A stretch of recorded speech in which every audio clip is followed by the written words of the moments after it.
Hello and welcome to the Heel Turn Podcast for the week of January 13th, 2014. Happy New Year to everyone. I am Big Al, and with me is my technical producer and wife, Sensational Sosie. Say hi to everybody.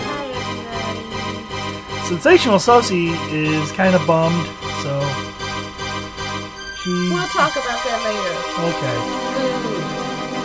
Yeah. We're going to talk about Old School Raw, the very first Raw of the new year, as well as touch on a little itty bitty bit of Raw from this Monday.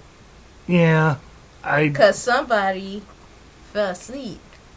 Yeah, you did. And so did you. I did too. But to be fair, I was up for like over 24 hours. Whose fault was that? Shut up. Sleeping Dogs. It was Sleeping Dogs' fault. That's a good game. Hulu anyway, Plus. And Hulu Plus. Anyways, get right to it. What was your feelings of Old School Raw from last week? I loved Old School Raw, but I like old school. I mean, you had Piper talking with his son, Dean Ambrose, and the whole thing with the Shield. I mean, I loved it. How'd you like the Hall of Old Retired Gimmicks? What are you referring to? Oh, I'm just referring to the camera going through the hall of guys who are considered legends to the sport. But face it, some are legends. Yeah. Some are ex-workers. We also... They use that term legend real loose. It's like if you're willing to come back and be on camera for Old School Raw, you're a legend. Because really, too cool legends. I think it was mainly Rikishi's doing. Rikishi made the legend. Rikishi and Jerry Lawler's son. Who is not a legend. No, but... He's a legacy. That's a different L word. But I'm sure Jerry was like, call him a legend. No, that's just something to make them all feel good. I really believe that. And Godfather, would you say that he was a legend? No. Really? You wouldn't consider Papa Shango a legend? No. And it's not anything against the Godfather. I love him, but I put a lot of emphasis on those words, just like I wouldn't put certain people in the Hall of Fame. There's certain people in the Hall of Fame that shouldn't be there. And one major person that was announced this week that should not be in there ever, in my opinion, but that's just me. Yeah, I've been getting a lot of flack for that. I don't care. I have my opinion. Yeah, you're entitled to your opinion, no matter what the trolls say. No matter what they say. What the fox say. Anyways, so Old School Raw, I have to talk about the finish, because first off, we saw DDP in the back with Booker T doing his yoga. And DDP totally got a free commercial out of the Fed. Man, did he get a commercial. It was like a mini infomercial. They said DDP yoga like 40 times. I'm surprised he didn't throw in a .com into it. .com. But seriously, DDP was in there. And we should have known, but we were all... Yeah, we should have known, but at the end of Old School Raw, spoilers of a week ago, Jake the Snake comes out. And I'll be honest, when his music hit, at first I was like, whose music is that? Whose music? And then the camera goes and we both scream like little children because Daddy's home. Yeah, it was one of those moments. I think I remember hitting you, like all about your face and body, just like screaming and hitting you. It was really weird, but I regret nothing. Disclaimer, spousal abuse is a real problem. Shut up! I just hit him again. Ow. You all are witness. She just hit me. They didn't witness anything. They can't see me hit you. You just acknowledged it. I could be lying. You weren't. Anyways, and then we haven't heard that music in so long, though. No, we have everybody not. Forget. Like, wait. But the crowd, a good portion of the crowd knew it. Yeah, a good portion of the crowd popped. The whole night the crowd seemed a little down and like kind of just like, ugh. I wish they had done Old School Raw in like Chicago or MSG, somewhere where it could have been nice and loud for them. Yeah.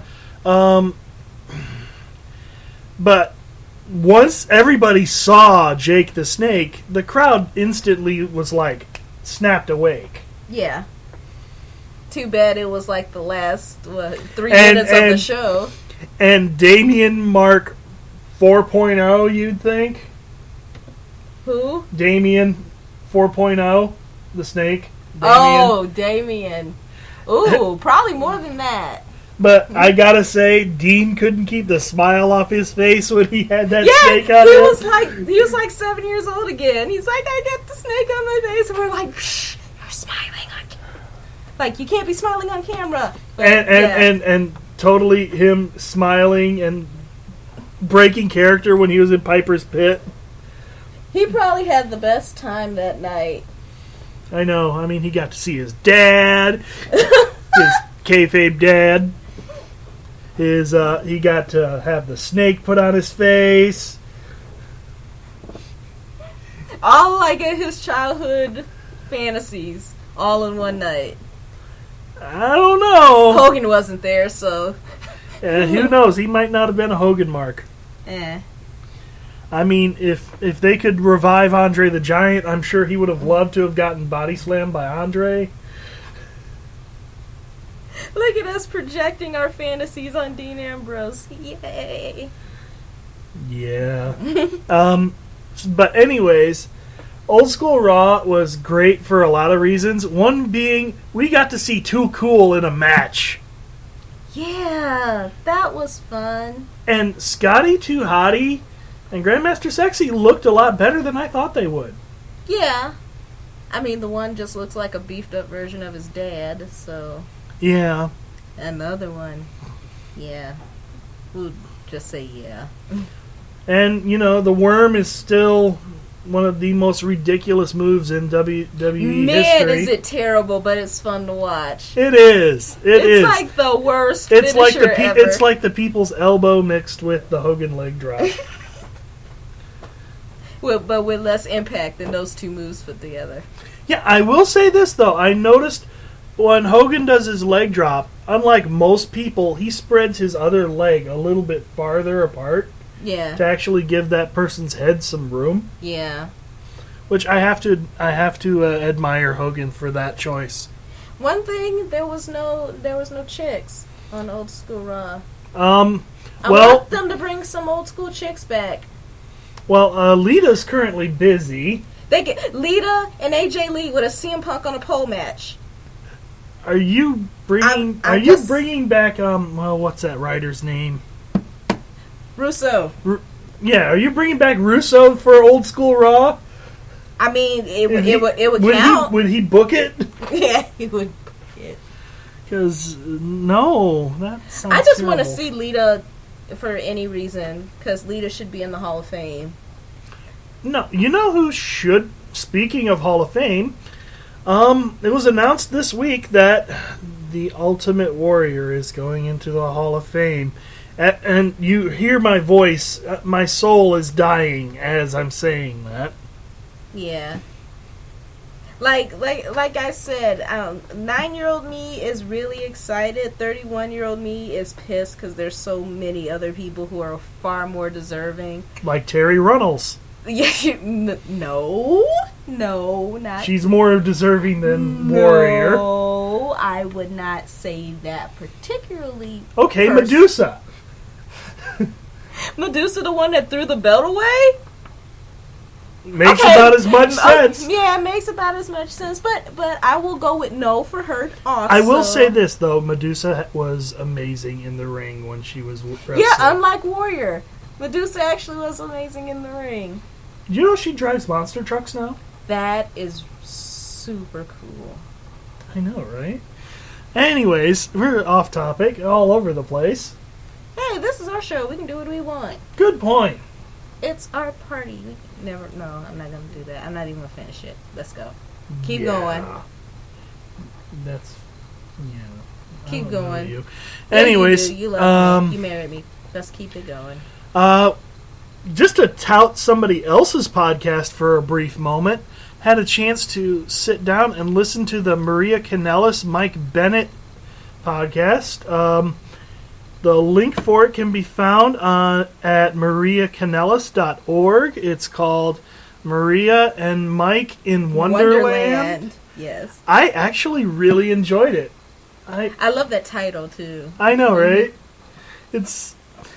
They're good. I love them as a couple. Yeah. I like them together, which is very rare for me to say. I don't like too many people together. I know. Most people that we know of who are married or dating or whatever, we don't see them as a good fit. Yeah.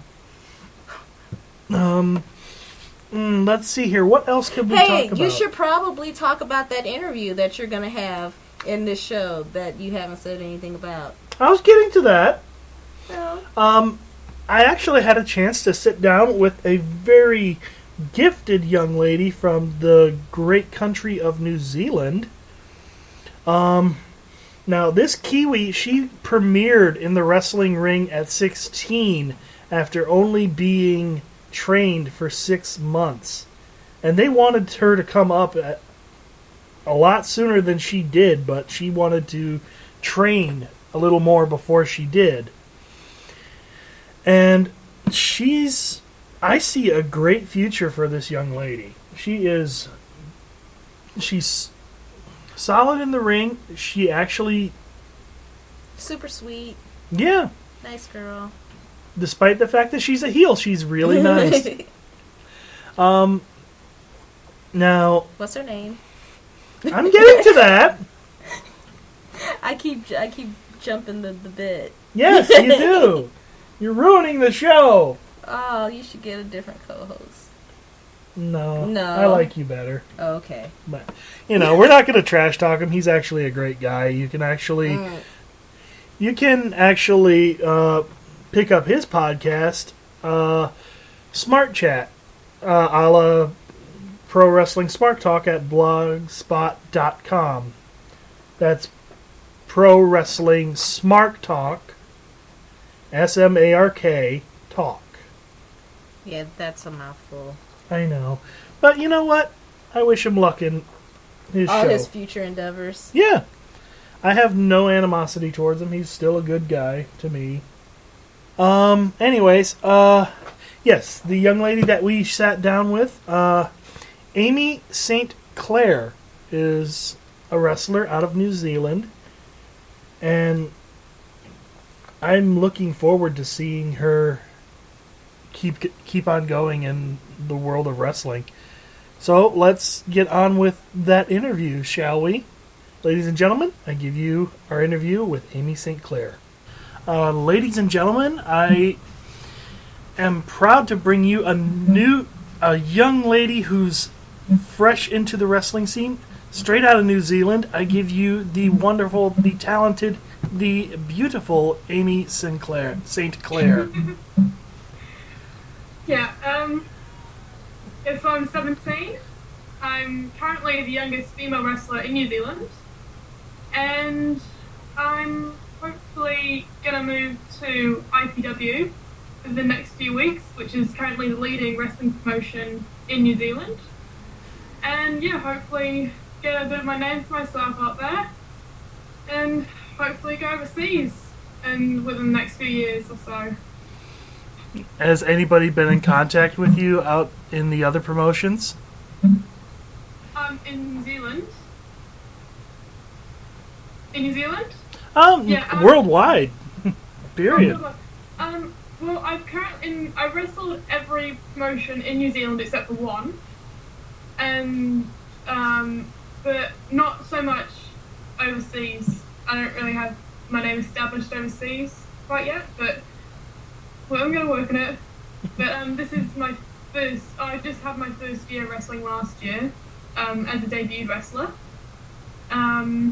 Before that, I was just in 2012. I started training, and then I debuted the last show of 2012, and then it's just wrestling pretty full on throughout throughout New Zealand last year. Cool. So you debuted at 16? Yes, 16. And I've been training for 6 months. Wow, that's actually really impressive. Did you think you were ready at after 6 months, or did you think you were still a little green? I was actually asked to debut in October, but I turned it down because I didn't think I was ready. And then they asked me to debut in December, and I was like, okay, I think I need to do it. And then quite a few people were quite impressed with my match. They said that it was like one of the best female matches they've seen since May. From that promotion anyway, so I was quite happy with that. Yeah. Going for my first match. That's really cool. I was quite happy with that. I also read on a blog, I forget the blogger's name off the top of my head. David Falcon? Yes. Yeah. I read that you also did horseback riding while you were back in England. I've been riding horses for 12 years. So I started horse riding when I was 4 years old, and I stopped when I was 16 because it came to the point I had to choose between horses and wrestling. Like, I didn't have time to look after a horse full time and wrestle at the same time. So I chose wrestling over horses. Yeah. But I used to compete in England when I was over there, and I've done some competing a little bit over here. But pretty much when I came to New Zealand, I was just doing casual riding. I didn't really compete that much anymore. Right. I was taught English riding when I was younger. I stopped when I fell off. Horse broke into a canter, and my saddle wasn't on properly, so it slid to where I was horizontal to the horse's vertical. Yeah, oh. And then I traveled for another 50 feet before I finally just released my feet from the stirrups and fell. Oh, gosh. Yeah. Not good times for your horses, but, they're quite sweet when they want to be. Yeah. So. I mean, it was funny. I was fine. Just wish it was on video. Yeah. Yeah, I hadn't actually had that many bad falls on horses, considering that time I've been riding. That's impressive, too. I've only had really 2 big falls, but I've never broken any bones or anything. Just had a horse fall, and that's really it. Yeah. But I walked away, it was fine. Yeah. So, now, I've been wondering, who actually inspired you to get into the ring? As far as your, any female wrestlers, any male wrestlers? Well, I've only started watching wrestling in 2010, surprisingly. So I haven't been watching that long. And my all-time favourite has to be Chris Jericho.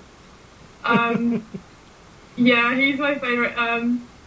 And my favourite female, I've got 2 at the moment. At the time it was Maurice. Just because she delivers her character so well, and it's just that pure arrogance, which she does. And over the last few days, I've just fallen in love with Paige. Like, so aggressive in the ring, and so I'm really look up to Gail Kim as well. Yeah, Gail Kim is amazing. She's just fantastic. And I really do like cheerleader Melissa from Shimmer. Yeah. Yeah. Cheerleader Melissa is very impressive. Yeah. She's, I think the first time I saw her, I just fell in love with her. everything. As far as in the country, in New Zealand, Gil would have to be Evie, and as for males in New Zealand, I probably have to go with Travis Banks and Liam Fury. Nice. Yeah, they like train hard, and they just the stuff they do. It's kind of like it's no one off the street can do that sort of thing. It's like they've trained for years learning how to do it, and it looks amazing in the ring. Right. Now, who was your mentor coming up while you were actually working backstage, or did your trainers actually fill in that role as a mentor? Mentor.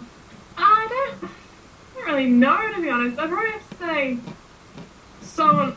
It's kind of like I just go ask people things. No one really mentored me, but I would go to people and ask for their advice or ask them like, what could I have done better? And I always found Travis Banks he's always a good guy, because I used to send him my matches and stuff and ask him to watch it. And I used to Taylor Adams, because I used to train with Taylor as well. I used to ask him about my matches, and also Mikey Rave, who's just by the name of Mikey now. He trained me quite a bit, so he'd watch my matches and then tell me what I need to do better, what I need to improve on, and what looks bad, what looks all right, sort of thing.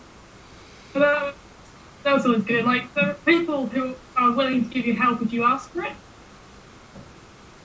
Yeah. But, yeah. And also, we have Bruno Becker, who he helps out at trainings down in WPW, and he used to give me advice and just show me like real simple reversals for things, which looked like really cool and looked so much more impressive than what I was originally doing. So I just took some advice on that and started doing those, and just gradually progressed. But, yeah. That's really cool. Now, you wrestle primarily as a heel, from what I gathered from all the videos I've seen. Yeah, well, when I was in WPW, I was switched quite a lot. I was just kind of that every now and then I'd be a heel, every now and then I'd be a face, because I was facing different people. Like, I faced quite a lot this one girl called Lolly Lane, and she was a face, so I had to be the heel in that situation. But then I'd face Misty, and it would kind of wouldn't be so, like, sometimes I'd be a heel with Misty, sometimes I'd be a face. But for the times I've wrestled for IPW, I've always been a heel, and those are probably my best matches, so those are the ones I generally put on YouTube or keep up them more. Nice. Try to push those matches. Now, shoot, I just thought of something and then I lost it. That happens a lot to me. Don't get old. I do prefer being a heel, though. If I had my choice to pick, I'd prefer being a heel. It suits you. It suits the personality that you give off when you come in. When you come in, you work the crowd like a heel. Even, I'm sure you'd probably still work the crowd the same way if you had to be the face. Yeah, I just personally, I prefer being a heel, but like I can do either, because I've been doing both this year pretty much. I've probably been a heel more, but I've had to do both. And I still manage to get the crowd behind me when I'm a face, but I just prefer a character, like my heel character, to be honest. I feel I've got more of a character as a heel. Yeah, I think it's the performer in all of us that wants people to react to us the strongest. Yeah, and I kind of feel like it relates more to me. I know it kind of sounds like a bad thing, but I think a heel relates kind of more to me. And like, and like I love watching heels as well, and I generally just love heel wrestlers, if they're good though, obviously. like I love Maurice and Chris Jericho, and then Paige as well. Like they're all sort of generally more heel characters. Yeah. But yeah, I think I just prefer being arrogant, really, just being a little bit cocky and stuff. More fun that way. Yeah. If I could give you any advice on who to check out when it comes to being the ultimate heel, you should really check out Roddy Piper. Roddy Piper, yeah. Roddy Piper, yeah. Right. I actually love watching Owen Hart as well. When he was heel. Yes, Owen was a great heel. Owen was. His matches with Bret are just amazing because two hard technical wrestlers just going against each other is brilliant. Yeah. I saw that you're wanting to learn more technical stuff. Now, yeah. Your fighting background, do you have background in martial arts at all, or are you just strictly wrestling? Not martial arts, but I did do amateur wrestling before pro wrestling. So I did amateur wrestling for about a year and a half. Before, from about 2010 till halfway through 2011. And then I had to take time off for a bit. And yeah, then at the beginning of 2012, I met some of the boys from pro wrestling, did a training weekend. And then I officially started training in June. But I haven't done any martial arts or anything like that. But it has always been like an interest to learn a bit. Right on. Around it. Now, you're... darn it, happened again. Oh, here it is. Now, you mentioned that you have had an amateur wrestling background. School-wise, was that where you got it from, or was it just a personal interest? Well, because I started watching wrestling in 2010, but I was too young to start for wrestling. I was like, okay, I'll go to the next best thing. So I just joined a club about 10 minutes away from where I lived, and I did some competing for them for a year and a bit. And we travelled up around the country, I think, for a while. No, that was real cool. But in the end, like, it just wasn't really what I wanted to do. Like, I wanted to do, stuff I saw on TV and stuff I was watching on YouTube, not, amateur stuff. I want to do professional stuff. So, yeah. In the end, it just wasn't for me. Like, I'm surprised nobody stretched you. Well, it's like, I do incorporate some stuff, like, into, like, pro wrestling, like just some simple takedowns things. Just I learned this like a few years ago. I know how to do this. Yeah. But yeah, it just really wasn't. It's not what I really wanted to do. I mean, it was all right for the time being, but it's like not really what I want to do. I want to be in the ring, not on mats. Yeah, there is something special about being inside of a ring as opposed to just messing around on mats. And it's just like different kind of crowd reaction as well. Yeah, I think it's mainly because the crowd can see you a lot better. Yeah, and it's like if you're going for amateur wrestling, you don't work the crowd or anything. You don't get the crowd to hate you. Like, you just have your family there or your friends just cheering for you. They're not, Yeah. It's just different reaction, but yeah, it's kind of thing. I couldn't. Amateur wrestling just wasn't for me. Now, are you still in school? No, my last year was my year 13 year, but I left halfway through the year, and then I just got qualified as a beautician. So that was my last year pretty much. Oh, so no university for you. No, I'm not a school person. That's fine. Some people are, some people aren't. It's just all a matter of how you feel about the whole thing. It's more a thing like I went to friends, but in class I just didn't do anything, so I kind of got to the point I was more like asked to leave because I wasn't working at all. But yeah, like if it comes to something I'm really passionate about, I'll work for it. Right. But Right. I just wasn't passionate about school. Yeah, I wasn't either. Yeah. But things have a way of working out. Yeah, hopefully, anyway. Yeah. I see actually really good things in your future. You actually show a lot of potential in the ring, and I'm looking forward to watching your career develop as you keep going. Well, I hope they do anyway. It's what I'm hoping for, but it's got to keep training and going, like, just go hard for it, I guess. Yeah. Now, are you planning on going to Australia at some point? At some point, but like I probably just need a few more years experience under my belt, and hopefully I'll try and get over there soon. Yeah. Maybe Good. like 2 years or something, maybe. But just gotta see how things work out. Yeah. Your country and Australia are two countries I don't think I could ever visit. I'd be too terrified of, like, animals and things like New that. Zealand's a safer country. So New Zealand's quite safe.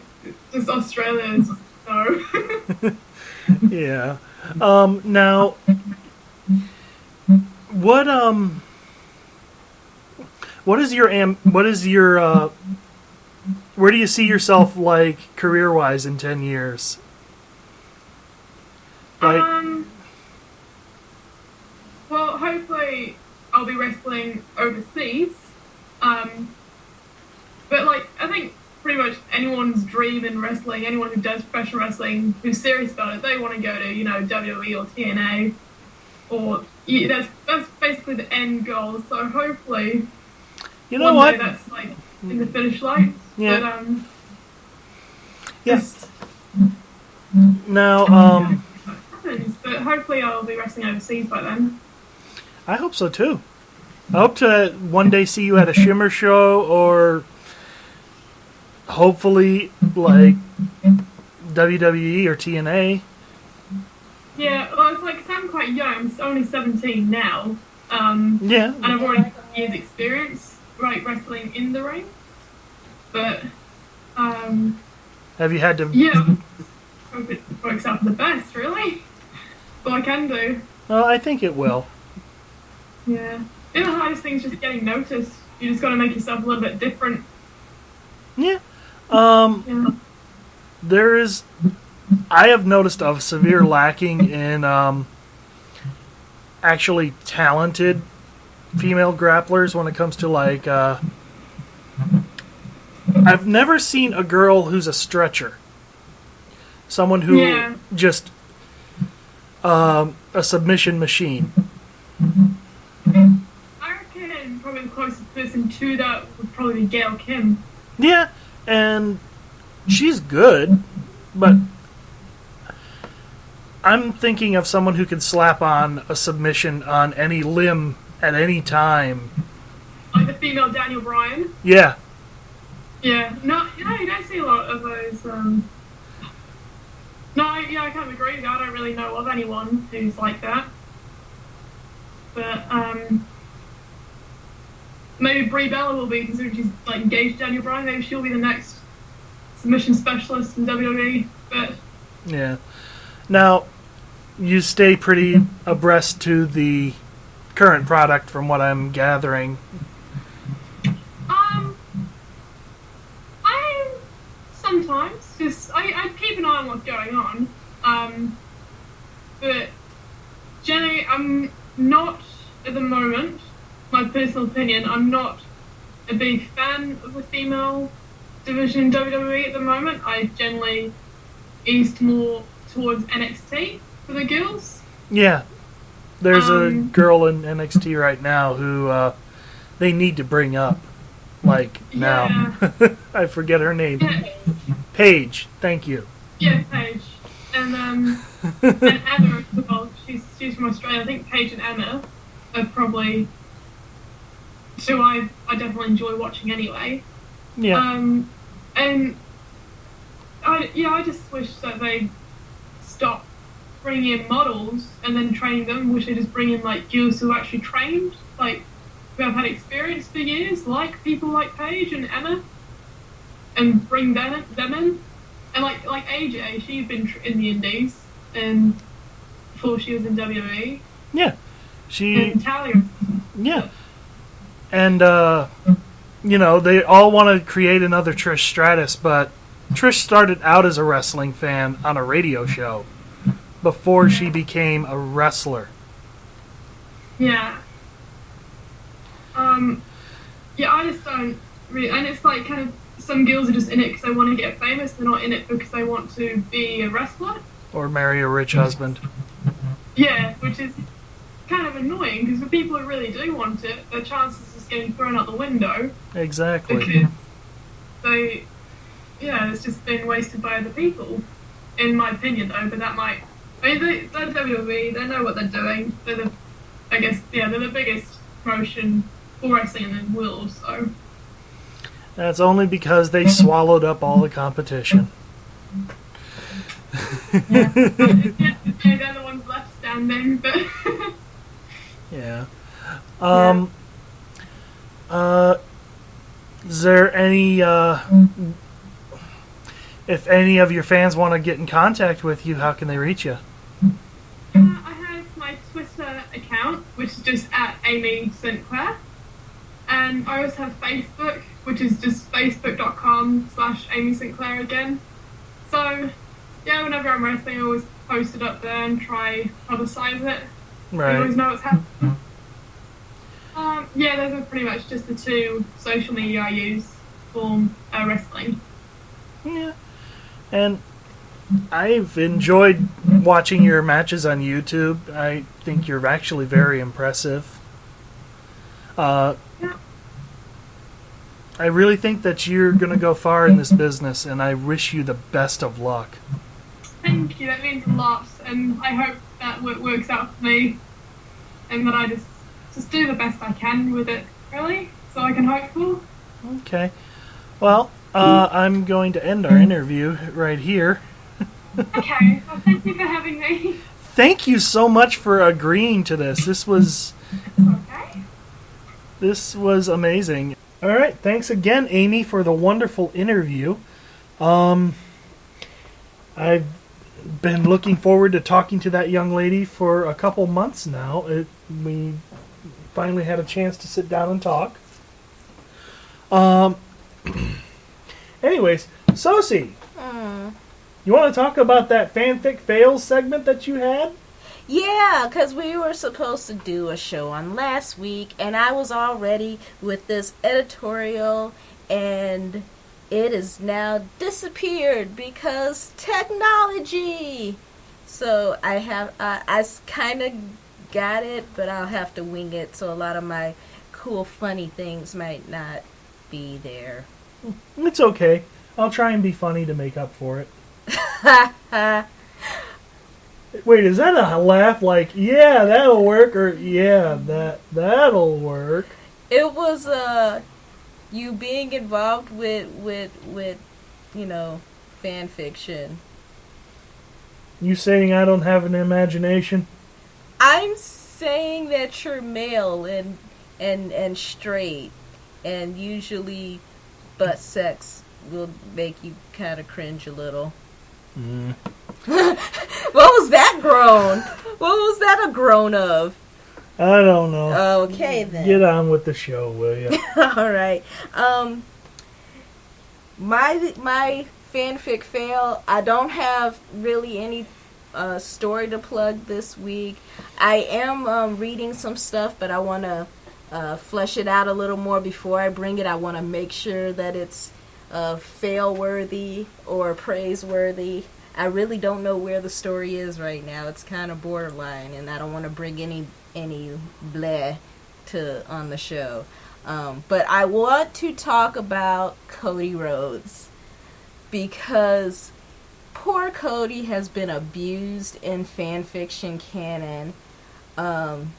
As we know, in real life, he's, despite what the rumors say, he is married to a very lovely Brandy Reed. However, in fan fiction, this dude is like, he's like a weird mix of like the dude from Birdcage, like dipped in Liberace and sprinkled with a little Paula Deen on top. Like needs more butter. Yeah, pretty much. He's super feminine, and it seems to only be him, and it seems to be that's his canon. He's like there. I have actually read stories where he like runs around in a muumuu, and he's like super like with the rings and they make him super feminine, which is okay. I want to say it is What's okay. What's wrong with a muumuu? Muumuus are comfortable.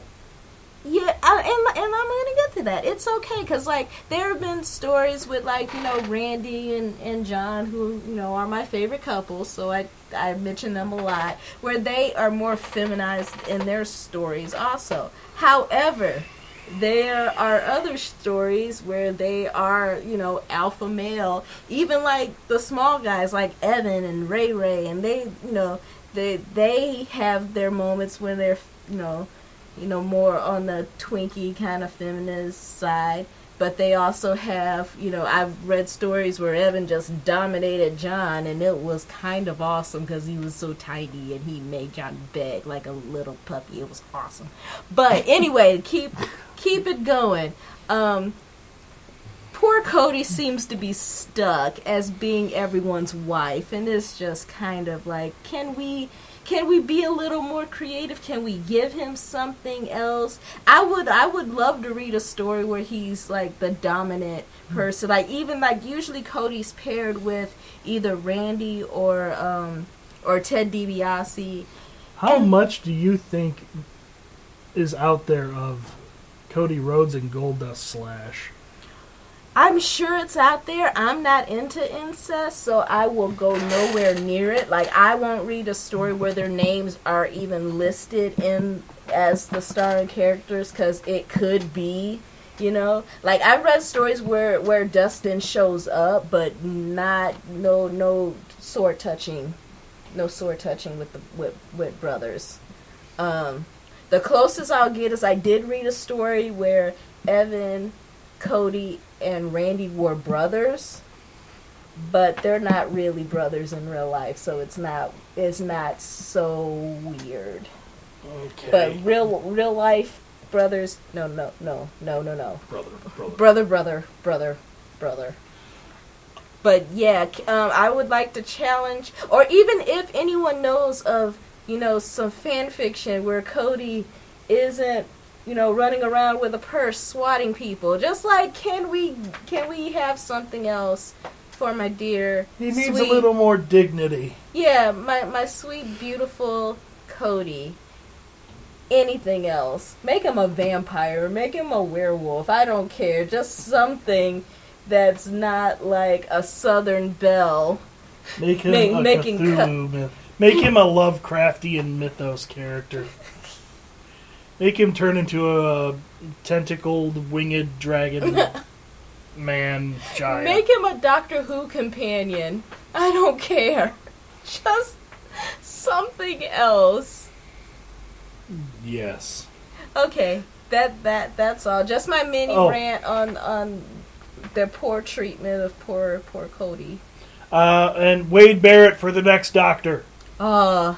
That would be awesome. He'd have to wait a while, because remember, the doctors get younger, it seems. Except for this new guy. No, they restarted. Remember, it's restarted. So now he's old. He's gonna get younger again. Good point. Well, I want to actually do a quick mini review of. I recently rewatched a movie that I first saw when I was 8 years old. We're gonna talk about that. Yes, we are. Some of it doesn't, a good portion of it doesn't hold up, but some of it's actually still pretty entertaining, and some of it's also really funny. Unintentionally funny or funny? Both. Oh. I recently sat down and watched No Holds Barred.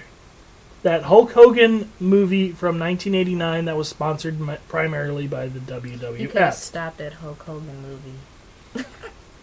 But I will say this: the Dookie scene, you can look it up on YouTube. You have that entire scene on YouTube. Is still actually pretty funny, and just the characters are so over the top, but it's in a good way. I mean, it's worth a second glance at it from your however old inner child you have will thank you for at least revisiting it, but it does. Your adult will be like, what are you watching? Yes. It is like, to some people, what you saw Howard the Duck when you were a child at 10 years old, and then watching Howard the Duck again when you're 30. Yeah. Doesn't hold up as well, but still entertaining. Still entertaining. Speaking of over the top, let's talk Fed Network. Oh, yes. Let's. Yay! I'm so excited. Yes, we are. Take my money! Yes, we are totally signing up for that the moment it becomes available. Yes. And then we are dropping most of our